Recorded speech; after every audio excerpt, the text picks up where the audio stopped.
Students, last class में हमने discuss किया था सेल के बारे में, सेल स्ट्रक्चर के बारे में, सेल फंक्शन के बारे में। आज हम बात करेंगे सेल ऑर्गेनेल्स के बारे में। अगर हम सेल ऑर्गेनेल्स की बात करें तो सेल ऑर्गेनेल्स के केस में क्या है, जो सेल है, हम ये चीज़ पहले भी पढ़ चुके हैं कि cell is the structural and functional unit of the life.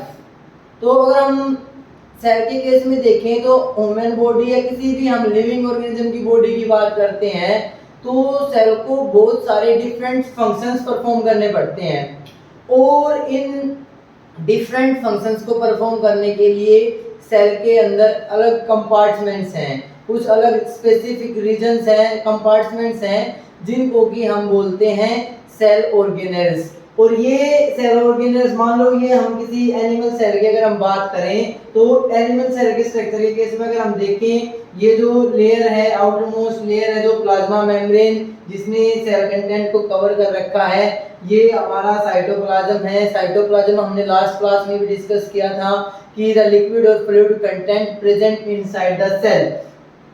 तो इस साइटोप्लाज्म में हमारे पास कुछ अलग अलग कंपार्टमेंट्स आप देख पा रहे होंगे और इन कंपार्टमेंट्स का फंक्शन क्या होता है कि ये कंपार्टमेंट्स आपके कुछ स्पेसिफिक फंक्शंस परफॉर्म करेंगे और उन स्पेसिफिक फंक्शंस को जब हम कंबाइनली देखते हैं तो सेल का जो बेसिक फंक्शंस हैं, सेल किस तरीके से काम कर रही है, वो सारी चीज़ें आपके इन सेल ऑर्गेनेल्स की फंक्शनिंग की वजह से पॉसिबल हो पा रही हैं।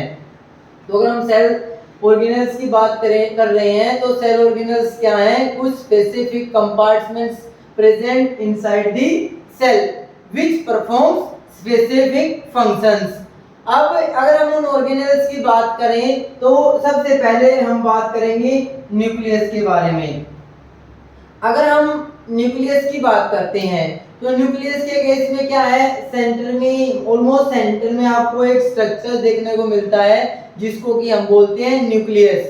और न्यूक्लियस जो है आपका एक मेम्ब्रेन बाउंड स्ट्रक्चर है और ये जो मेम्ब्रेन बाउंड स्ट्रक्चर है, एक तरीके से डबल मेम्ब्रेन बाउंड जो स्ट्रक्चर है, इस स्ट्रक्चर में आपको जो है कुछ जो है पोर्स देखने को, अगर हम न्यूक्लियस की बात कर रहे हैं, ये मान लो ये स्ट्रक्चर है आपका, इस न्यूक्लियस को अगर हम यहाँ पे देखें तो हम सिर्फ न्यूक्लियस को डिस्कस कर रहे हैं। ये जो न्यूक्लियस है इसको जो है कवर कर रखा है एक तरीके से एक मेम्ब्रेन में जिसको हम बोलते हैं न्यूक्लियर मेम्ब्रेन। न्यूक्लियर मेम्ब्रेन क्या हुई हमारी, the membrane that covers the content of the nucleus. अगर हम इस न्यूक्लियस की बात कर रहे हैं तो न्यूक्लियस के अंदर क्या होगा, आपके जो जेनेटिक मटेरियल है वो प्रेजेंट है, कुछ प्रोटीन्स या और जो मॉलिक्यूल्स चाहिए सेल्स की ग्रोथ के लिए, डेवलपमेंट के लिए, उनको न्यूक्लियस के अंदर या बाहर जो है उनका ट्रांसपोर्ट होता है। तो इस ट्रांसपोर्ट के लिए न्यूक्लियस के अंदर कुछ स्मॉल पोर्स प्रेजेंट हैं और इन पोर्स को हम क्या बोलते हैं, न्यूक्लियर पोर्स। अगर हम न्यूक्लियस के स्ट्रक्चर की बात कर रहे हैं तो सबसे पहले आपने क्या ध्यान रखना है, the membrane that covers the nuclear content या content of the nucleus is known as nuclear membrane and in nuclear membrane small pores are present. Though these pores helps in the transport of molecules inside or outside the nucleus. Cytoplasm से कोई भी molecule, protein, lipid, कोई भी आपका molecule है, अगर उसको nucleus के बाहर या अंदर जो है ट्रैवल करना है तो वो ट्रांसपोर्ट आपका through these pores he possible होगा। ये तो बात हुई स्ट्रक्चर के बारे में। अगर हम न्यूक्लियस के अंदर देखें तो न्यूक्लियस के केस में आपको क्या मिलता है, क्रोमोसोम्स। न्यूक्लियस के अंदर हम क्या देखते हैं कि inside the nucleus chromosomes are present और ये क्रोमोसोम्स जो हैं इनको हम बोलते हैं कि जो सेल डिवाइड होती है तो ये जेनेटिक मटेरियल को कंटेन करते हैं। अगर हम क्रोमोसोम्स की बात करें तो chromosomes are the condensed structures present inside the nucleus and chromosomes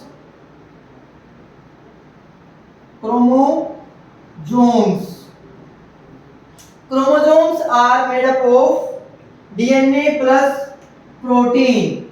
They are made up of DNA plus protein. DNA और प्रोटीन मिलकर के जो है क्रोमोसोम्स बनाते हैं। अगर हम डीएनए की फुल फॉर्म की बात करें तो डिऑक्सी राइबो न्यूक्लिक एसिड। ये जो डीएनए है एक्चुअल में जो हमारी जेनेटिक इंफॉर्मेशन होती है वो जेनेटिक इंफॉर्मेशन डीएनए के ऊपर प्रेजेंट होती है। उस जेनेटिक इंफॉर्मेशन को डीएनए कैरी कर रहा होता है और जब डीएनए प्रोटीन्स के साथ मिलकर के एक कंडेंस स्ट्रक्चर बनाता है, जिस कंडेंस स्ट्रक्चर को जब हम न्यूक्लियस में देखते हैं तो आपको रोड शेप स्ट्रक्चर्स देखने को मिलते हैं। आप अगर हम न्यूक्लियस में देखोगे तो आपको इस तरीके के कुछ रोड शेप जो है वो स्ट्रक्चर्स मिलेंगे। इंडिविजुअल भी मिल सकते हैं और पेयर में भी मिल सकते हैं। These rod shaped structures are known as chromosomes and these chromosomes are made up of DNA plus protein. अगर हम प्रोटीन की बात करें यहाँ पे तो मेनली जो होते हैं आपके हिस्टोन प्रोटीन्स। डीएनए जो है वो हिस्टोन प्रोटीन्स के साथ रैप होकर के एक कंडेंस स्ट्रक्चर फॉर्म करेगा और उस कंडेंस स्ट्रक्चर को हम क्या बोलते हैं, क्रोमोसोम्स। और ये क्रोमोसोम आपका प्रेजेंट होगा इनसाइड न्यूक्लियस। तो इसीलिए हम बोलते हैं कि जब सेल को डिवाइड करना है तो हमारा जेनेटिक मटेरियल डबल होना चाहिए। वो डबल कब होगा, जब जो है आपके क्रोमोसोम्स डबल हो जाएंगे और क्रोमोसोम्स डबल हुए तो ऑटोमेटिकली आपका डीएनए जो है वो डबल हो जाता है। और एक वर्ड आप यूज करते हो जीन। जीन की अगर हम आज स्टैंडर्ड डेफिनेशन की बात करें, ये एक स्टैंडर्ड डेफिनेशन मैं आपको बता रहा हूं जो कि आपको हमेशा 10th 12th बीएससी एमएससी तक जो है वो हेल्प करेगी। अगर हम जीन्स की डेफिनेशन की बात करें, आप बुक में पढ़ते हो कि gene is the structural and functional unit of heredity या हेरिडिटी। तो इस चीज को रटने की जरूरत नहीं है। हम एक सिंपल सी बात करते हैं कि जो जीन्स होती हैं आपकी वो प्रेजेंट होती हैं डीएनए के ऊपर। डीएनए के ऊपर आपकी जीन्स प्रेजेंट होंगी। और अगर हम जीन्स की डेफिनेशन की बात करेंगे तो genes are the functional segment of DNA. Genes are the functional segment of DNA. ये लाइन आपको एनसीईआरटी में भी मिलेगी। इसको थोड़ा हम मॉडिफाई कर रहे हैं, सिर्फ इसमें कुछ ऐड ऑन नहीं कर रहे हैं कि genes are the functional segment of DNA which are responsible for the expression of a particular character और ट्रेट। कोई भी हमारा कैरेक्टर है, नोज की शेप ऐसी क्यों है, ईयर की शेप ऐसी क्यों है, हैंड की फॉर्मेशन शेप ऐसी क्यों है, उन सब वो कैरेक्टर अपीयर क्यों हो रहा है, किसकी वजह से हो रहा है, जब जीन आपकी एक्सप्रेस कर रही है।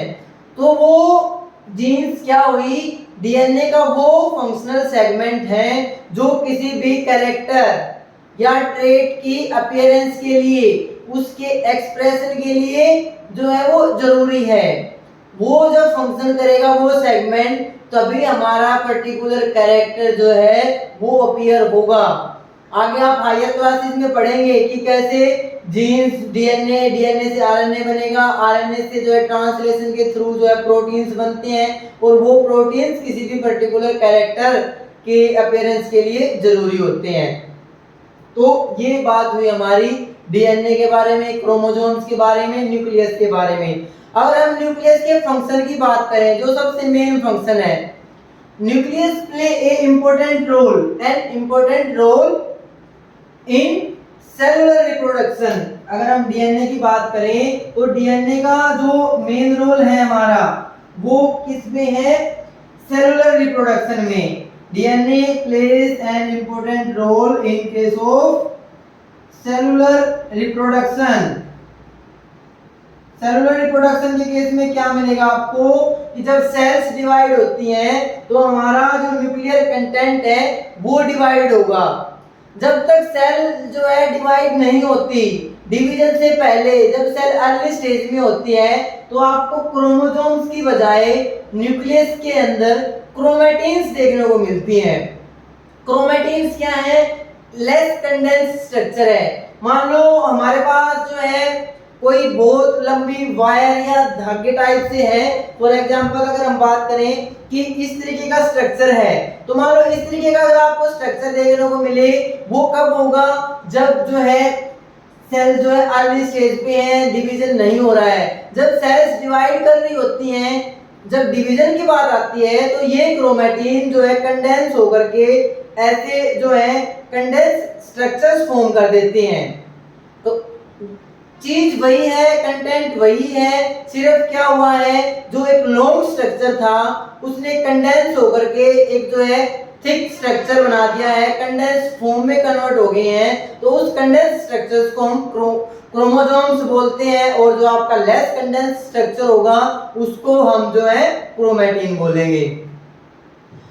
तो न्यूक्लियस का जो मेन रोल हुआ वो होता है हमारा सेलुलर रिप्रोडक्शन के केस में, क्योंकि न्यूक्लियस के अंदर जो हमारा डीएनए कंटेंट है, जेनेटिक मटेरियल है, वो डबल होगा, डिवाइड करेगा। जब सेल डिवाइड करेगी तो आपका न्यूक्लियस डिवाइड करेगा, और जो न्यू सेल्स बन रही हैं हर एक सेल के पास अपना जो है जेनेटिक मटेरियल होगा। So this is all about the nucleus.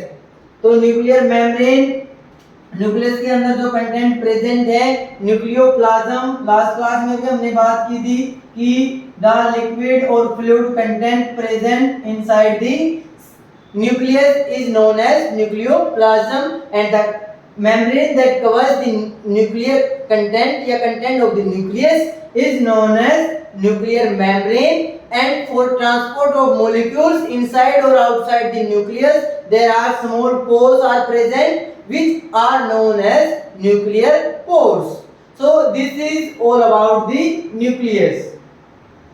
अगर हम नेक्स्ट सेल ऑर्गेनेल की बात करें तो नेक्स्ट सेल ऑर्गेनेल्स के केस में हमारे पास क्या है? एंडोप्लाज्मिक रेटिकुलम, जिसको हम ईआर भी बोलते हैं। ER endoplasmic reticulum.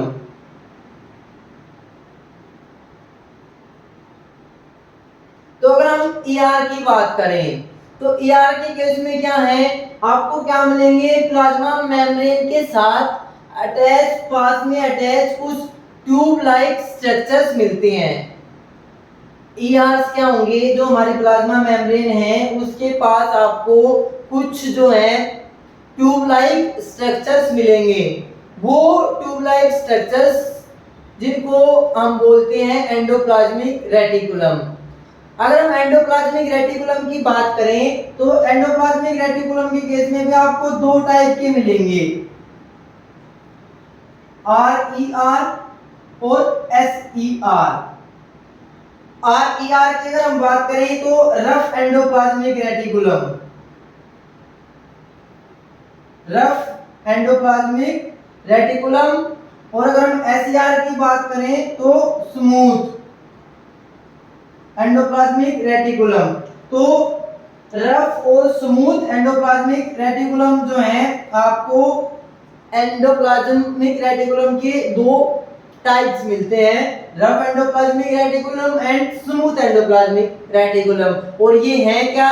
कुछ ट्यूब लाइक स्ट्रक्चर्स हैं जो कि आपके मेनली अटैच होंगे विद प्लाज्मा मेम्ब्रेन। दूसरी बात जो आती है, जो आपके एग्जाम में क्वेश्चन आता है, जो आपको याद रखना है, वो क्या है? फंक्शंस ऑफ दीज आरईआर और एसईआर। अगर हम आरईआर की बात करें तो आरईआर के केस में क्या है? मान लो आपको इस तरीके की ट्यूब्स प्रेजेंट हैं आरईआर, तो इस केस में इसके सरफेस के ऊपर इस तरीके के कुछ ग्रेन्यूल्स आपको मिलते हैं जिनकी वजह से इसकी जो अपीयरेंस होती है वो रफ होती है। जो SER होगी वो सिंपल स्ट्रक्चर होगा आपका, लेकिन RER के केस में क्या है, आपको इसके सरफेस के ऊपर स्मॉल ग्रेन्यूल्स मिलते हैं और इन ग्रेन्यूल्स की वजह से ही, पहली बात तो ये जो ग्रेन्यूल्स हैं आपके ये होते हैं राइबोसोम्स। तो एग्जाम में क्वेश्चन क्या आता है, क्या पूछा जाता है, व्हाई रफ एंडोप्लाज्मिक रेटिकुलम या this is known as rough endoplasmic reticulum या why the because of the presence of which structures this is known as rough endoplasmic reticulum। तो ये rough endoplasmic reticulum इसको क्यों बोलते हैं, because on the surface of these tube like structures small granules which are ribosomes। तो क्या हुआ, ribosomes are present on the surface of these tubes and because of the presence of these ribosomes this surface gives a rough appearance and that's why these are known as rough endoplasmic reticulum।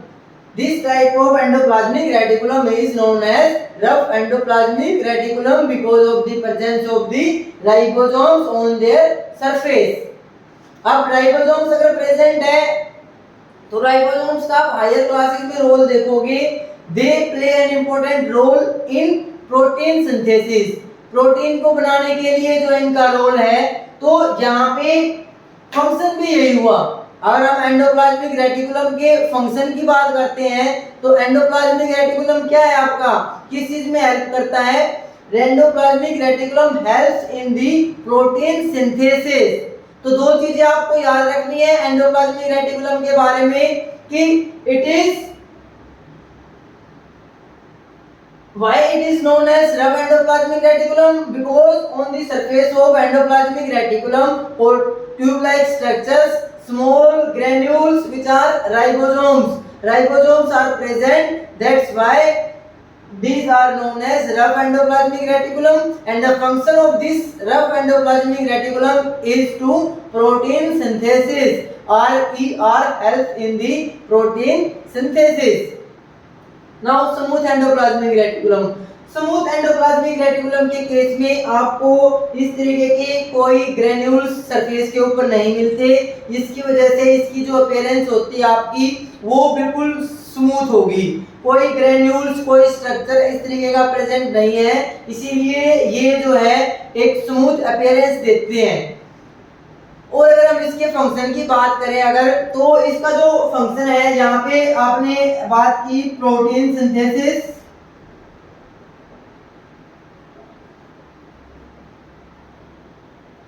और यहाँ पे जो SER है आपकी NCERT के जब आप exercise करते हो तो वहां पे क्वेश्चन भी मिलता है आपको कि what are the function of RER and SER। RER helps in the protein synthesis and in case of SER it helps in the lipid formation। तो synthesis of lipids, lipid synthesis takes place on SER and protein synthesis takes place in RER। और अगर हम combine देखें, अगर हम plasma membrane की बात करें तो plasma membrane is made up of lipids and proteins. The plasma membrane is made up, plasma membrane या cell membrane is made up of lipid and proteins। तो ये दोनों का फंक्शन किस में भी हो गया आपका, ये दोनों किस में भी हेल्प कर सकते हैं आपके, ये जो है मेम्ब्रेन बायोजेनेसिस, वर्ड याद रखिए मेम्ब्रेन बायोजेनेसिस।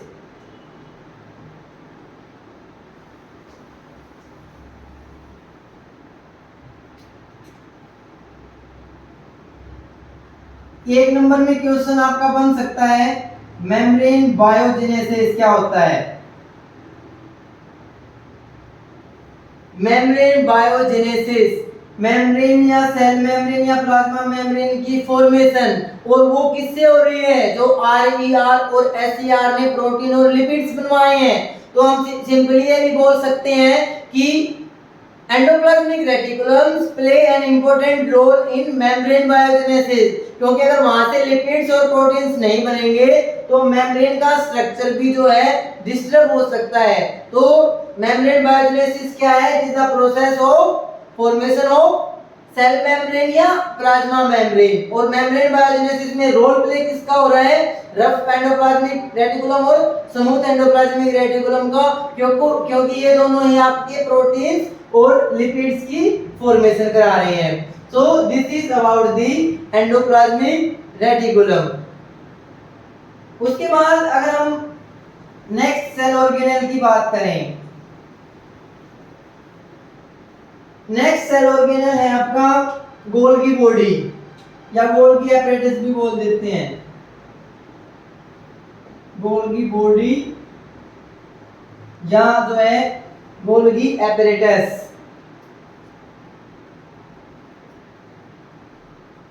एग्जाम में आ जाता है कि who discovered this structure, तो कैमिलो गोल्गी साइंटिस्ट थे आपके जिन्होंने इसको डिस्कवर किया था। कैमिलो गोल्गी डिस्कवर्ड सम वेसिकल लाइक स्ट्रक्चर्स जिनको हम बोलते हैं गोल्गी बॉडी या गोल्गी एपरेटस। हमने एंडोप्लाज्मिक रेटिकुलम की बात की थी कि कुछ ट्यूब लाइक स्ट्रक्चर्स हैं जहाँ पे प्रोटीन्स और जो है लिपिड्स की सिंथेसिस हो रही है। अगर हम गोल्गी बॉडी की बात करें तो ये कुछ स्मॉल वेसिकल्स होंगी, वेसिकल लाइक स्ट्रक्चर्स जो है वो प्रेजेंट होते हैं और इनका कनेक्शन किसके साथ होता है? एंडोप्लाज्मिक रेटिकुलम के साथ। ये क्या है? कुछ small vesicle like structures present हैं जो कनेक्टेड है आपके with endoplasmic reticulum. Endoplasmic reticulum की मेम्ब्रेन के साथ जो है इनकी कनेक्शंस हो सकती हैं। और वो कनेक्शंस क्यों होंगी? क्योंकि जिन प्रोटीन्स और लिपिड्स की जो है फॉर्मेशन हो रही है वो फॉर्मेशन कहाँ पे हो रही है? आपकी एंडोप्लाज्मिक रेटिकुलम पे। और जो प्रोटीन्स और लिपिड की रिक्वायरमेंट है हमारी वो पूरी बॉडी में कहीं पे भी हो सकती है, सेल के दूसरे पार्ट्स में भी उनकी रिक्वायरमेंट हो सकती है। तो उन पार्ट्स तक जो है हमने उन प्रोटीन्स और लिपिड्स को पहुंचाना होता है। मान लीजिए ये सेल है, यहाँ पे आपकी एंडोप्लाज्मिक रेटिकुलम प्रेजेंट है, जहाँ पे कोई प्रोटीन या जो है लिपिड्स की जो है फॉर्मेशन हुई और इन प्रोटीन और लिपिड मॉलिक्यूल्स को यहाँ तक ट्रैवल करना था या सेल से बाहर या न्यूक्लियस तक ट्रैवल करना था आपके, तो वहां तक इनको पहुंचना है। और अगर ये ऐसे ही डायरेक्ट जाएंगे तो सेल के अंदर कुछ एंजाइम्स होते हैं जो इनको डिग्रेड कर सकते हैं। तो इसके लिए जरूरत पड़ती है आपको गोल्गी बॉडी की। गोल्गी बॉडी को हम transport vehicles of the cell भी बोलते हैं। क्या बोलते हैं? Transport vehicles of the cell. क्यों? क्योंकि ये इन मॉलिक्यूल्स के ट्रांसपोर्ट में हेल्प करते हैं। तो अगर हम गोल्गी बॉडी की बात करेंगे तो these are the some vesicle like structures present near the endoplasmic reticulum which helps in the जो नॉर्मली जो मॉलिक्यूल्स बने हैं आपके एंडोप्लाज्मिक रेटिकुलम में, तो they help in the transport of these molecules at the various parts of the cell or the body। तो दो तीन फंक्शंस आपको मिलेंगे यहाँ पे। फर्स्ट होगा गोल्गी बॉडी का कि ईआर से बने तो गोल्गी बॉडी ने स्टोर किए। दूसरा होगा उनमें कुछ मॉडिफिकेशंस की जाती हैं। तीसरा होता है ट्रांसपोर्ट। तो तीन फंक्शंस आपको गोल्गी एपरेटस के याद रखने हैं। गोल्गी एपरेटस के तीन फंक्शन आप याद रखोगे: स्टोरेज,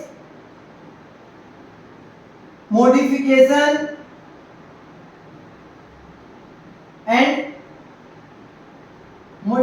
एंड ट्रांसपोर्ट। तो storage, modification and transport of small molecules to the various parts of the cell or the body।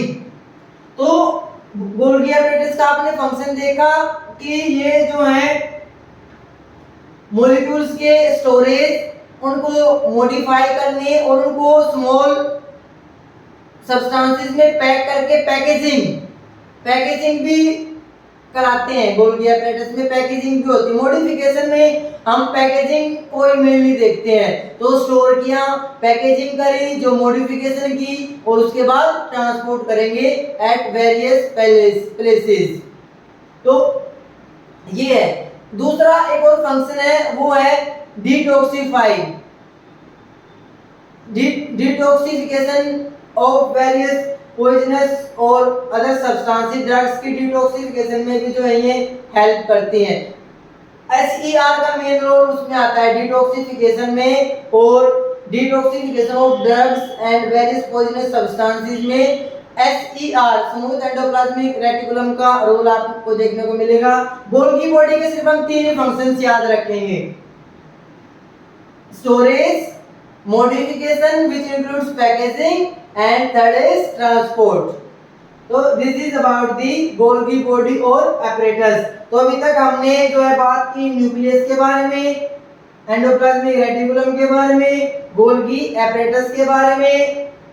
Next जो स्ट्रक्चर है आपका सेल ऑर्गेनल है वो है माइटोकॉन्ड्रिया। अगर हम माइटोकॉन्ड्रिया की बात करते हैं तो माइटोकॉन्ड्रिया को हम जो है power house of the cell भी बोलते हैं। It is also known as